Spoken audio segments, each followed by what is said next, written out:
Yesterday in my daily devotion, I talked about how the prophet Elijah healed a young man in 1 Kings 17. This past Sunday, I preached from John chapter 2, verses 1 through 11, and what was the first sign that Jesus performed, turning water into wine at the wedding in Cana of Galilee, that caused his disciples to believe in him. Today, I want to direct your attention to John chapter 4, verses 46 to 54. This is the second sign that we have in John's Gospel, and very similar to the story of Elijah and the widow's son, we have Jesus now with a person whose son lay ill. In this case, it's a royal official in Capernaum, and this is telling us that this is a Gentile military officer. And our verse for the day is verse 47. When he heard that Jesus had come from Judea to Galilee, he went and begged him to come down and heal his son, for he was at the point of death. So, what's going to happen? The drama. And Jesus says basically, unless you see signs and wonders, you will not believe. And the official said to him, "Sir, come down before my little boy dies."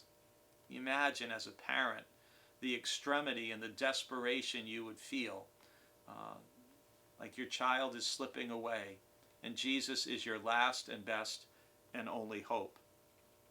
And Jesus said to him, "Go, your son will live."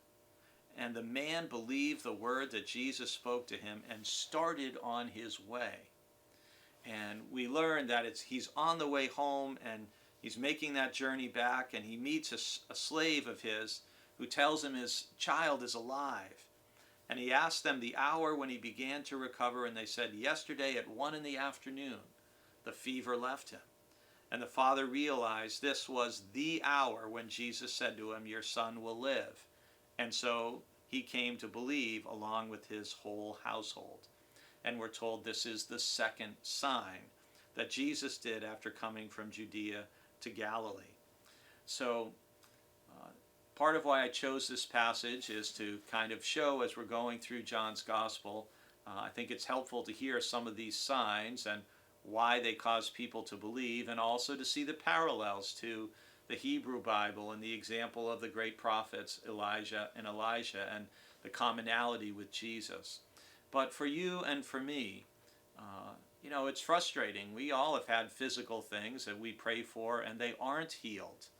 And that's tough, and it's hard to live with, especially chronic, long-term physical conditions that we just have not been able to get relief from, or that we may have to live with the rest of our lives. But it is still important to know that there were many people who Jesus touched with healing and saved even from the power of death.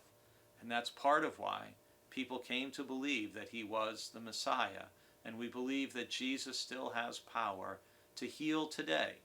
And I pray for any of you who are watching this, who are physically, emotionally, spiritually, relationally in need of healing. I pray that you would have faith, to believe that Jesus can make a difference, and I pray that God would bless you with healing, with grace, with comfort, with strength, and with resilience to face whatever challenge you're facing.